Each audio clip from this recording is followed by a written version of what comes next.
சிங்கரில் இசை திருவிழா. உண்மையிலேயே சூப்பரா இருந்தது. நாங்க கத்துக்க போறோம் இனிமே உங்ககிட்ட. பக்தி சூப்பர் சிங்கர் நிகழ்ச்சியில முதல் முறையாக 3 நடுவர்களும் மேடைக்கு வந்து இப்படிப்பட்ட ஒரு அங்கீகாரத்தை நம்மளுடைய கண்டஸ்டன்ட்க்கு கொடுத்திருக்காங்க.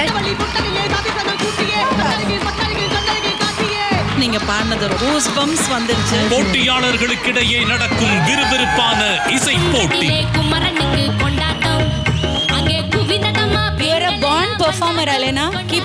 உங்கள் சத்யா மற்றும் தீபம் விளக்கேற்றும் எண்ணெய் வழங்கும் பக்தி super singer co-presented by doctor Agarwal's I hospital, கோபுரம் குங்குமம் மற்றும் மஞ்சள் 2 மற்றும் டாஸ்லர் கிரீமி காஜல். தோத்தி பார்ட்னர் ராம்ராஜ் ஆச்சாரியா பஞ்சகட்சம் தோத்தி. சனி மற்றும் ஞாயிறு மாலை 6:30க்கு.